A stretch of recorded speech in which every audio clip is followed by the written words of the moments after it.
Some say the biggest problem drivers face are the rate cuts, when in reality, the biggest problem with Uber is that you can be deactivated for any reason and the situation is actually getting worse.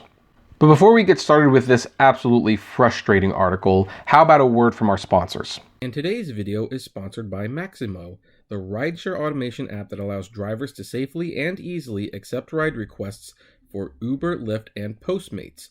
Whether you drive for a single platform or multiple platforms, Maximo's custom settings can help you drive more efficient, less distracted, and help you maximize your earnings. It will automatically accept one trip, turn off the other apps, and when your trip is over, it will end it, open the other apps, and accept the next trip, all without you having to touch your phone. Use referral code APP60 and get your first month free when you subscribe to Maximo. Hey everyone, this is Kevin the Apptrepreneur, and I have done many videos about drivers who have been unfairly deactivated because of something the passenger has done.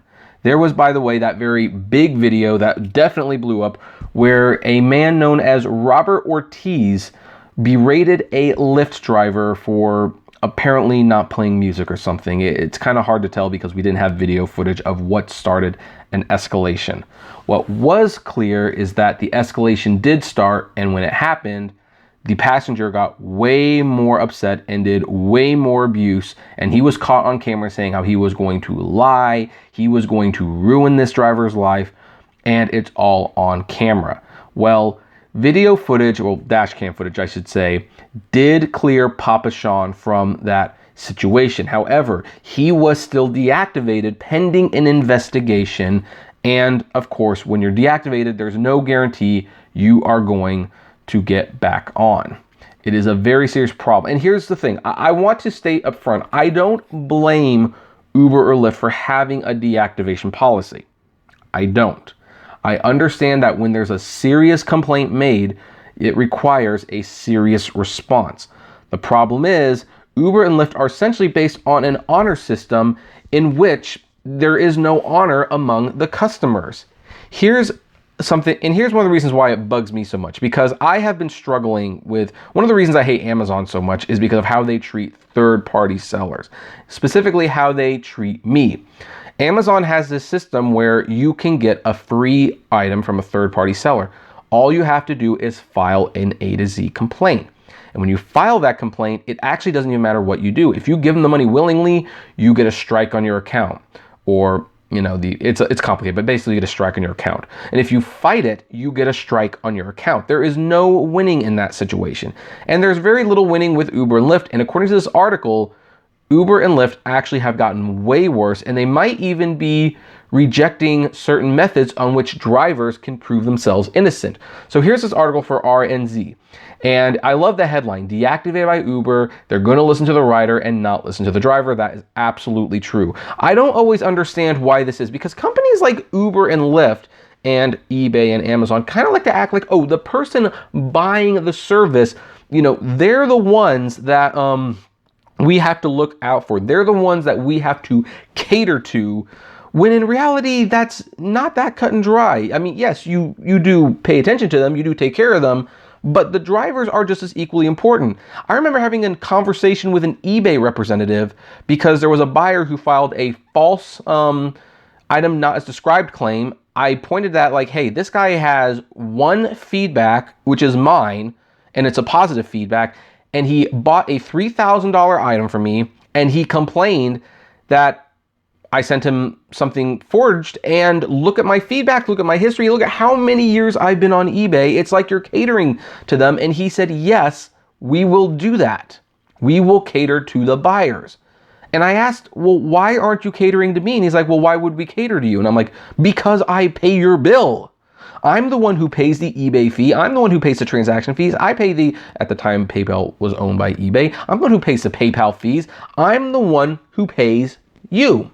The buyer doesn't pay anything. They pay me for the item, and then I pay you. So why am I not being taken seriously when I'm the source of your income? And he didn't really have a good answer for me, except to say, as long as there's people willing to buy, there's going to be people willing to sell. And maybe that's the mentality that Uber operates on, as you are well aware, because you have situations like More Uber drivers say they've been locked out of the ride-sharing app because of customer complaints they weren't even notified about. Now, this is a new thing for me. This weren't even notified about. It is inconceivable to me that Uber is actually deactivating people's accounts and not even telling them that they are doing it. If that is the case, then, I don't care if you are an independent contractor, that is just wrong. That is absolutely wrong. You should at the very least be notified that there is a problem so that you can fix it. But it gets worse. Earlier this month, an Uber driver said he was living in fear every day of his income being taken away after he was deactivated twice without being told. And by the way, you don't even have to be deactivated to be living in fear whether or not you're going to be deactivated. I mean, there's some people who do this so much. They're like, oh yeah, well, I do so many rides that if I get a complaint here and there, who's going to care? But here's the thing. What if that complaint is someone says, oh, they looked at me inappropriately, or they touched me inappropriately, or they played this music, or hey, you know what? They were wearing a MAGA hat. Because, I mean, if you are driving Uber, you really should not do that. But, is that a good reason to complain to Uber? I mean, these one single complaints can actually get you deactivated. And you don't know where they're going to come from, whether they're true or not. I one time had a complaint against me that I said Barack Obama was a communist, which I never said and don't even believe, but I think they wanted a free ride, so they made the complaint, and I got kind of like a little warning. And thankfully, I had the dash cam footage. I showed that it didn't happen, and I was put back on the platform, but just random things like that. 5 more deactivated drivers have since come forward. I'm surprised it's only been 5. Victor, using an alias to protect his privacy, returned from a 2-week holiday in Wanaka to an email from Uber on January 12th saying his account had been temporarily deactivated because of a report from a rider that he had made sexually suggestive remarks. Quote, if I'm not driving for 2 weeks, how can I do something? If I did something, why didn't the rider let me know? Let Uber know 31st of December on the night it happened. That's another thing that you wish Uber would take into account that they don't. When do the complaints come in? Because here's the thing. If something happened, if something truly happened, one of the indicators that something might be wrong is if right after the ride, or very, very closely after the ride, like say an hour or 2 after, they report to Uber something happened. If they report like a day or 2 later, but they report that something happened with a police report, then that's even more grounds for suspicion that something happened. But I don't understand where people get off that something bad happened, and then 2 weeks later, sometimes a month later, they go to Uber and say, oh, by the way, I was made to feel really, really uncomfortable. Do you know whenever I have taken someone and they have made me feel uncomfortable as a driver, I always reported that right away because I wanted Uber to know as soon as possible that this person was not up to par. Some of these people wait weeks and Uber doesn't even take that into consideration. Like, well, why didn't you bring this up like 3 weeks ago? They just say, oh, well, you're complaining about it now. I guess we're going to suspend you. That's not good. So he asked Uber to provide details of the incident, but the company declined because of privacy reasons. Victor insists that he's innocent, but said Uber wouldn't accept the dash cam footage he offered to provider. Now, that is grade A.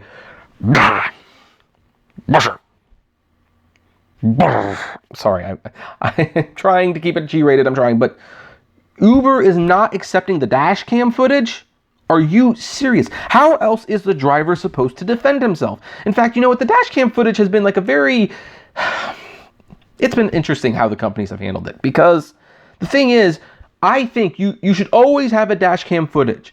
If you don't have dash cam footage and someone says something, you cannot prove otherwise. Want proof? Ask Dustin. He got deactivated from Lyft because someone complained about him. He didn't have the dash cam footage. And now he's not driving for Lyft anymore. And he admits that was a mistake, by the way. But here's where it gets really tricky. The companies themselves seem to be trying to discredit the dash cam footage. Lyft actually has it in their policy that says, hey, if the customer doesn't feel comfortable with you recording them and they ask you to turn the dash cam off, you need to turn it off. And my whole thing is like, screw that. If you don't want to be recorded, get out. Just get out of my vehicle as fast as possible. Because here's the thing. Someone who says, I don't want to be recorded, turn that off, is a person who jumps me right after the camera is off. And now we have Uber apparently not even accepting dash cam footage. Now, of course, this is one person's statement. It's not in Uber's policy that you can't use a dash cam footage. And in all fairness, this is the first time I've heard of Uber not accepting dash cam footage. But that doesn't matter. Here's the thing, because Uber will not give drivers the benefit of the doubt that someone might be lying about their driver, I'm not going to give Uber the benefit of the doubt that the driver is lying about what Uber is saying about them. I actually fully believe that Uber actually would not accept the dash cam footage because it seems like something Uber would do. And if Uber is really going down the path where the dash cam footage will not be accepted for you to defend yourself, well, at that point, then you know what? Yeah, drive while you can, but you're going to get fired at some point. You are absolutely going to get fired, especially since this is the easiest way for people to get free rides. Heck, they have on campuses signs everywhere encouraging students to make certain complaints against Uber and Lyft, then you will get a free ride. It's ridiculous. I say I can prove it because I recorded every weekend, but Uber never give me a chance. Screenshots from Victor's Uber account show that he had a rating of 4.95 out of a possible 5 stars prior to deactivation. Yeah, you're deactivating a 4.95 out of possible 5-star person. Great customer service. Harmanpreet Wandhawa, I hope I pronounced that properly, who had a rating of 4.81 stars, oh hey, that's my star grade, said he was deactivated last week when Uber told him a rider complained they felt unsafe over his driving speed. Not only was his account deactivated, he was told he was ineligible for review and 2 days later was told that Uber had received multiple reports of unsafe behavior. Mr. Wandhawa has now been left without an income. And yeah, at that point, what is the driver supposed to do? What are they supposed to do at that point? I mean, I don't think the Uber paycheck is great necessarily, not unless you want to, drive 80 hours a week and then you can make really good money. But what happens when that income is gone? In fact, I'm really curious because I know a couple people who do this online. One of whom I like, the other who I don't personally like that much. But in both cases, I would not want their income taken away from them because it's very clear that they love what they do and they want to do it. Those guys will be suspended and terminated at one point. They can brag about, oh, look, we've got 4.95. We love what we do. We're optimistic. Doesn't matter. When someone wants a free ride, all they're going to have to say is like, this person like said this thing to me and made me feel uncomfortable. And they'll say, okay, sorry, I didn't do the pop thing very well. You're gone. You're deactivated. And if they're not accepting dash cam footage, what are you going to do? Your livelihood is toast at that point. So if I were those guys, I'd actually recommend like saving as much of that money as possible because they're probably going to need it at one point. Quote, I don't have any job. Actually, I bought a car for Uber and I was doing it for the last 1.5 years. So everything was earning good. So I had more than 3,000 trips, but now I'm very struggling to do something because I don't have any money. It doesn't sound like this guy speaks English very well, I'm sorry to say. Actually, I'm paying finance $100 every week for the car and insurance and everything because Uber was my only job. And keep in mind, you don't get unemployment benefits when Uber suspends you. 3 other former Uber drivers have been in contact to say they were deactivated over complaints of theft and poor driving. 2 of those drivers, Arsh and Mr. Singh, said that they complained to Uber about riders being racist, but these were never followed up. Oh, there's Mr. Robert Ortiz again, because they do exist. Quote, I saw a lot of customers who were like trying to be racist with me, so I complained to the Uber as well. This is not fair, but still they're going to listen to the rider and not listen to the driver, Arsh said. Ride-sharing driver network spokesperson Sher Abid said that he watched drivers suffer financially because of the deactivation process and wanted Uber to be more transparent. Quote, if it was clear communication between Uber that, okay, this has happened, we are working on it, and we provided some proof about what has happened and what has not, but it's not happening like that. And no, why would it happen like that? They don't care about you.